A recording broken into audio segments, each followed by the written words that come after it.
A long time ago, right here, in this galaxy, a man you might know named George Lucas once sought to figure out just how much of a live-action shot he could reasonably replace with computer-generated imagery, and tell the early life story of his most famous non-Star Wars character, Dr. Henry Jones Jr., Indiana to his friends. The result was the Young Indiana Jones Chronicles.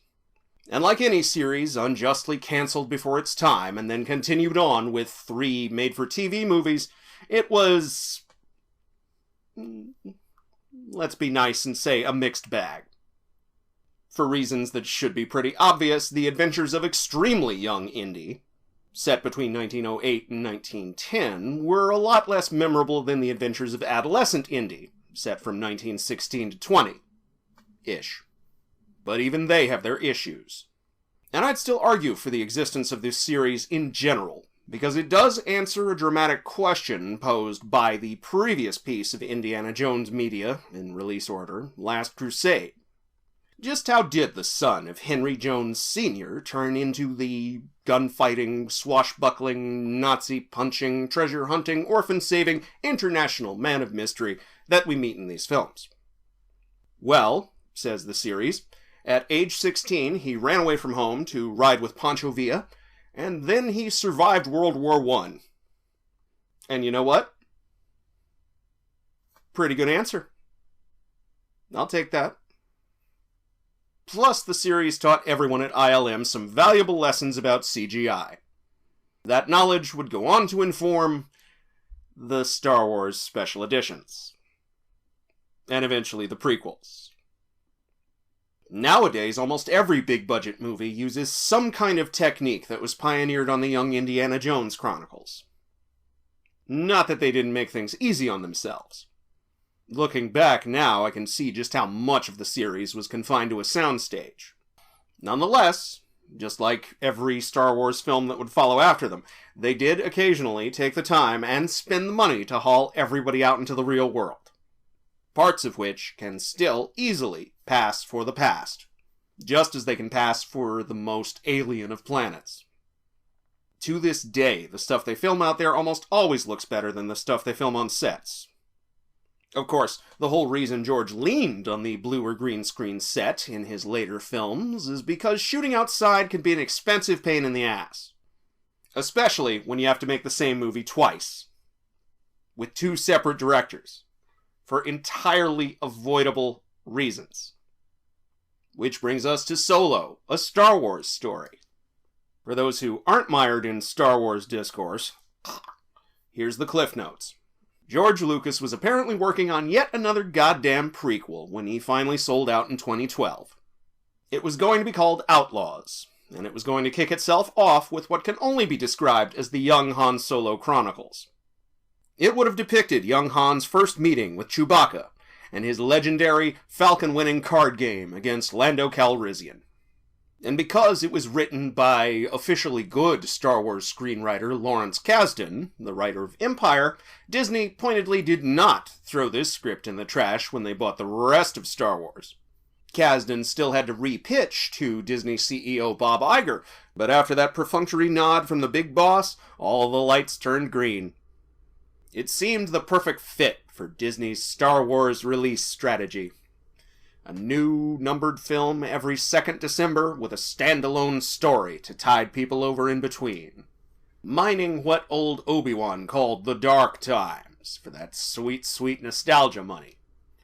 They hired Gareth Edwards to do the first Dark Times story, and while I have my issues with him, at least his moody, faux docudrama style somewhat fit the subject matter.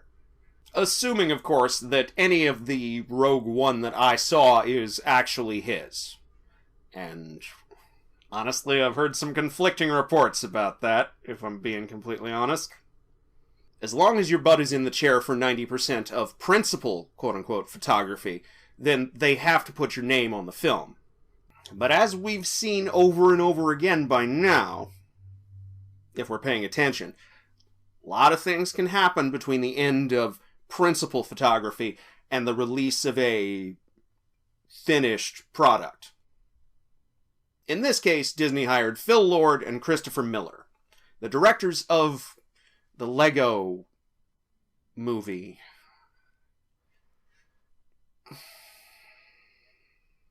From their perspective, I totally get it. The WB likes to talk a good game about how much it loves its visionary directors. But to those of us on the outside, it's pretty clear that what it actually loves is tossing those directors under the nearest bus the second a test screening goes south. Why not jump ship for the chance to do a Star War? Well, one reason might be that Disney is under no illusions about its relationship with its directors. And they've clearly demonstrated in the past that they will fire you the moment you step out of line. And stepping out of line can mean anything from not deleting your old tweets, to being mad online that not everyone liked your Jurassic Park soft remake, to letting your actors ad-lib instead of shooting extra angles to help the editors spice up the action scenes later on, as was apparently the case here. At one point, Woody Harrelson's character Tobias Beckett will tell the young Han Solo, "Assume everyone will betray you, and you will never be disappointed." Words to live by, in Hollywood and a galaxy far, far away. Everybody betray me. I'm fed up with this world. Allegedly. And you should just mentally add the word allegedly to everything I'm about to say here, because of course, I've heard way too many stories to tell you the truth, and I can't confirm any of them from my perch up here in the City of Roses. And I'm not going to LA. Just no. Or should I make that like a Patreon goal at some absurdly high number?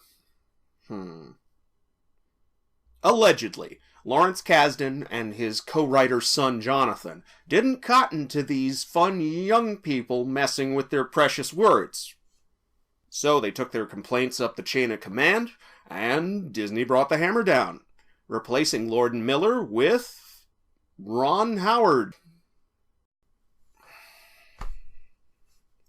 And what can you say? But, okay. Anything to break the Oscar curse, right, Ron? Oh, I guess it's the Dan Brown curse by now. Oh, hell, who am I kidding? It's the curse of monopoly capitalism. If Spielberg says he can't get any money for anything that isn't a Hasbro toy tie-in, imagine how bad the last decade has been to Opie over here. There will be no more Willows. Or Apollo 13s. Of course, in between writing this and shooting this, Willow's going to be a TV series, apparently. Probably no more Heart of the Seas, either. I mean, a movie based on a book that's just like one standalone book? Madness. Howard, again, allegedly, inherited 6 months of footage, and still somehow managed to take at least 4 more months before wrapping everything up. This led to Solo, a Star Wars story, being one of the most expensive films ever made, and thus the first true box office disappointment in the Star Wars franchise. Here's a sentence from the Hollywood Reporter story about Lord and Miller's firing that has not aged well at all. Quote, "The studio now is more than willing to flex its muscle and spend chunks of money to protect the Star Wars brand, and to ensure that it is not tarnished by a movie that doesn't deliver what fans want."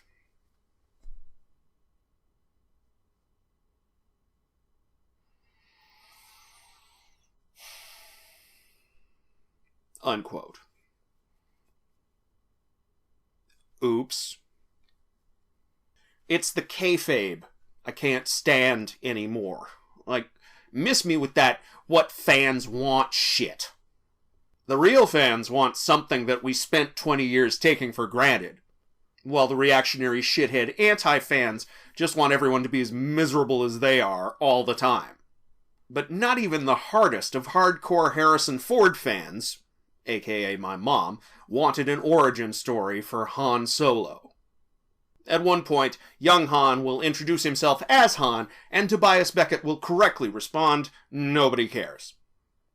Those of us who were really jonesing for the young Han Solo Chronicles already had 2 trilogies worth of novels to chew through.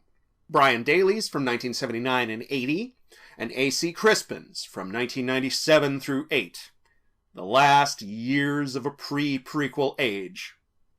But as Crispin told TheForce.net right after her first book dropped, quote, "Per Lucasfilm's request, I did not cover Han's time in the Imperial Academy or his first meeting with Chewbacca." Unquote. More's the pity. As with both the Indiana Jones and Star Wars prequels, there is definitely a story here. And it's the story of a petty thief from the galaxy's deindustrialized heartland, escaping his hard-knock life for a better one among the stars, as a swashbuckling rogue. Everybody loves swashbuckling rogues, am I right? Whether we want to be them or fuck them, they are near-universal crowd-pleasers. But much like the story of the archaeologist's son who goes to war, or the story of evil space Jesus, our story here is hobbled right out of the gate by its own foregone conclusion. Oddly enough, it actually has the opposite problem the Phantom Menace had. Back then, George started the story about 7 years too early, fearful that he didn't have enough story for 3 movies. And he was kind of right. This thing seems so afraid that the audience will look at their phones that they crammed at least 3 movies into this one. The more I think about it, the more the structure of this movie resembles those old anime VHS tapes we used to have, where 3 episodes had obviously been just chopped together and packaged as a film. Or old movie serials, which used to be released in exactly the same way. And that could have even worked if they were doing literally anything else but telling the young Han Solo Chronicles. Because it seems that no matter what universe he calls home, or what his childhood girlfriend's first name might be, Han Solo will always begin his story as a Dickensian urchin working the hardcore streets of Corellia for some low-level crime boss or another. Here, the girlfriend's name is Kira with a Q, so we know there's no relation to the first officer of Deep Space Nine, and the thug's name is Lady Proxima, no relation to the lady named Proxima who worked for Thanos. The rest is depressingly familiar, whether you've read the aforementioned trilogies or seen more than 2 other films. There was a time when I longed to see Corellia on screen, but that was long ago, and the world's moved on. So the surplus Blade Runner sets we get here are fine. Serviceable. I'd say that about our young Han as well. I mean, he's fine. You know, adequate without standing out in any way, shape, or form. Not that we stay on world very long. Han has to escape so the plot can start. We just needed to see another car chase in a Star Wars film. Apparently. Space Jesus, Mary, and Joseph. At least the last one left the ground. We also, apparently, needed an explanation for why Han's last name is a real-life Earth English synonym for alone. He gets it from an Imperial recruiter, whom he runs to in order to avoid the stormtrooper traffic cops. The evil Galactic Empire's equivalent of all those desk jockeys in American strip malls, waiting to entrap impressionable teenagers. Say what you want about George Lucas. And some have said far too much. But even in the depths of his prequels, he never felt the need to explain why his favorite family is called Skywalker. Nor does this film feel the need to explain why Tobias Beckett is named Tobias Beckett, the most Earth English name I have ever heard in the entire Star Wars galaxy. Sounds like a character out of an old Western serial, which is entirely appropriate. I'm just saying, we're in a galaxy far, far away, even the humans, or the human-looking people are supposed to be weird space aliens, with weird space alien names. Like Han Solo. You'd think all of this would be obvious. And yet, this scene with the recruiter here is what apparently sold Bob Iger on the whole damn project to begin with. Let that be a lesson to you, kids. Rich people, in this or any other galaxy, have no fucking taste. I wouldn't even mind the bit with Han's name. Except, later on, when he gets to the Falcon, he's going to remark that his father built ships like it back on Corellia. So, okay, which is it, movie? Either Han has no people, as he says to the recruiter, or he had people, and shit happened to them. And he wound up being a street urchin who now has to join the army in order to get off-world. Between the Clone Wars and the rising Empire's love of swinging its dick around the galaxy, no end of shit could have befallen the Solo family. I ask you, honestly, which is the more interesting story? I mean, what? Do poor motherfuckers just not get last names on Corellia? Like, you have to be born into the landed gentry to be born with a family name? Is it like some feudal Japan shit? Or something? Like, and if so, can you buy a last name later with enough money, or be gifted one by doing enough favors for the aristocrats? Like, does Corellia have a Toyotomi Hideyoshi, is my real question. And crap, now I want to see that movie. But do you see what I mean? We have a whole 15-minute chunk here that are the extremely young Han Solo Chronicles. But then we flash forward, or go to the next episode to keep with the metaphor, skipping over his time in the Imperial Academy, which again is fine. Rebels showed me all I needed to see of the place. But in episode 2, we find Han on the front lines of what nobody calls an Imperial police action, but they totally should. There he meets Chewie, and their first meeting is actually alright. How Han speaks Wookiee, I do not know, but that doesn't really matter. What matters is, the two are thrown into a pit together and manage to escape through a mutual understanding of their shared plight and their shared oppression under the Empire. Together, they hook up with Tobias Beckett's crew of good old-fashioned working-class criminals, struggling to survive in a galaxy that's seen one war and is gearing up for another, whether anybody knows it or not. Episode 3 of Solo, A Star Wars Story covers Han's time with Beckett's crew. Just don't get too attached to him. His tenure with them spans exactly one job that immediately goes south, forcing the survivors to explain themselves to the local crime lord, Voss, a mid-level mook in the Crimson Dawn Syndicate. The primary thing separating this Han from the one we meet in A New Hope is that this Han is still young enough and naive enough to have dreams. So this movie has to be all about crushing them. Since this is an American motion picture, he dreams of the girl he left behind, and of the life they can never have together. "Tell us about the girl, Han," one of his new friends says. "Is she nice? Does she have sharp teeth?" "Oh, brother, you don't even know. She used to be Sarah Connor, and a goddamn dragon." Be a dragon. Be a dragon. Maybe she still is. It's heavily implied, if not actually shown. In episode 4 of Solo, A Star Wars Story, we find that Kira's already escaped Corellia all on her own, and clawed her way up the Crimson Dawn crime syndicate to become Boss Voss's gal Friday. And I can't help but wonder, where's that fucking movie? It sounds a hell of a lot more interesting than this one. Voss insists that Kira accompany Han, Chewie, and Beckett on their attempt to make up for the job that just went south. So in episode 5 of Solo, A Star Wars Story, she introduces them to Lando, and Lando introduces them to the Millennium Falcon.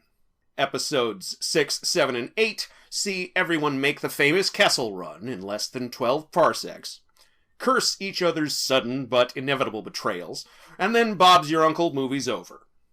See you all in the next film. Oh wait, actually probably not. There might not even be a next film, considering this one was so expensive. And for entirely stupid reasons, too. Like Voss. Apparently, he was supposed to be some kind of lizard, cat, monster, played by someone other than Paul Bettany. But once Lord and Miller got their pink slips, Voss's original actor jumped ship to go get another job. And he couldn't come back to do reshoots without screwing that new job over. So Ron Howard, or Kathleen Kennedy, or somebody looked around at the Disney staple of actors and went, Vision, get your ass in here. You're dead in the Marvel Universe anyway. And then they had to refilm all of the villain scenes with all of the other actors. So if you caught yourself wondering why Bettany seems to be the only one in these scenes who's having any fun at all, wonder no more. Nah, to hell with it. Voss is boring anyway, and I'm not sad he dies at the end. As an obvious parallel to the man Han Solo will eventually become, Tobias Beckett is potentially the most interesting character in the film. That potential's never realized, but at least it's there. And not just because it's always nice to see Woody Harrelson acting circles around a bunch of younglings. Here we have a guy who obviously grew up during the Old Republic's waning days. His world-weary, galaxy-weary cynicism, I guess, is well-earned. While he's managed to survive both the Clone Wars and the Dark Times, he hasn't done anything close to prosper. At best, all he's managed to do is hang on to a perilous life, punctuated by his friends and colleagues either betraying him, dying, or both, as we see happen here to his own wife. And according to young Lando, he managed to kill Aurra Sing. Yes, the one we see for 2 seconds in Phantom Menace, and saw quite a bit more of in the Clone Wars TV series.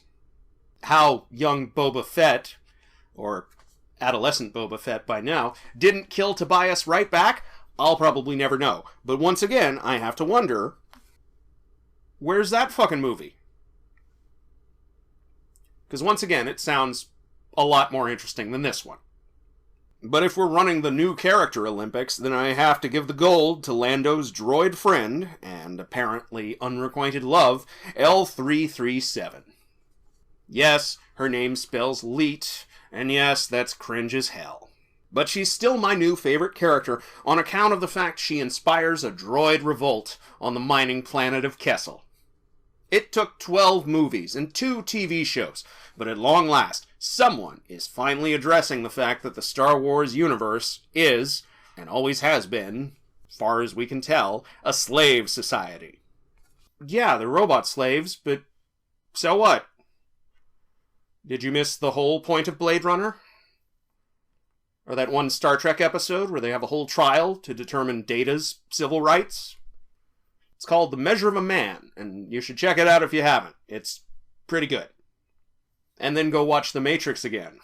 See what happens when you build a robot slave society and then fail to reckon with the consequences until it's way too late. But to focus on it for anything more than 15 minutes would, once again, be to make a more interesting movie than this one. So of course, L3 has to die.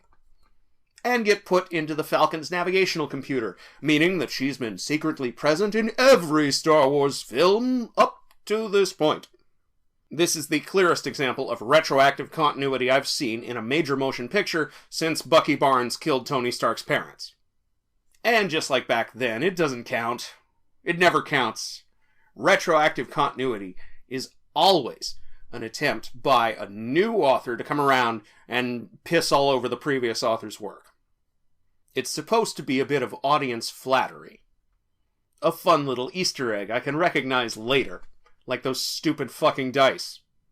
Oh, so that's why the Falcon's computer has always been so ornery. But that a movie this Frankenstein together would try to flatter me is just weird. I mean, I don't deserve it. Like, all I did was pay to see this sucker, and I've regretted the decision ever since. But speaking of flattery, I could really do without every other character in this movie's habit of giving new young Han props. Good going, Han, they say. I like this guy, they say. You're the good guy, they say. It's like Han's the protagonist of a Call of Duty game, or one of its rip-offs. As it stands, he, and the film he's in, are almost as forgettable. And no 11th hour intimations that he might have inspired the rebellion against the Empire are going to change that. If anything, they'll just make it worse. He's now the third or fourth character I've seen stealthily inspire the rebellion in the last 20 years. Not counting the entire crew of Rogue One, of course. R.I.P. Oh, and just before Han and Chewie head off into Hutt space for Season 2 of Solo: A Star Wars Story, we find out that Kira is bound for the planet Dathomir to meet the true head of Crimson Dawn. Oh, hi, Maul. Wish I could say it was good to see you. That's even Sam Witwer's voice, and Ray Park's body, meaning this Maul is the best of all possible Mauls. A Maul for all seasons. A humanoid piece of fan service. Now, I don't want to be too cynical, but I can't shake the feeling that Maul is only here because of all the goodwill that Rogue One won for itself by having Darth Vader cut through a whole hallway full of dudes at the end there, without even trying. If that's what they were going for, I gotta say, big miss, you guys. Rogue One bought itself all of that goodwill because seeing Darth Vader kick the asses of people he hilariously outclassed, quote-unquote, redeemed him in the eyes of solipsistic nerd critics who still have trouble reconciling the whiny 20-something they met in the prequels with the paragon of cinematic villainy that they met in A New Hope. Maul on film, at least in his one previous appearance, was, sorry to say, but not much more than a cool look and a demanding physical performance backed by a John Williams banger.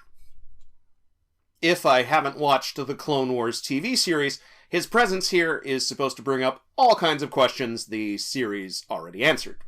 And as someone who's watched all of Clone Wars, I'm supposed to wonder how he went from ruling the planet Mandalore, no really, to running a third-rate mob like the Crimson Dawn.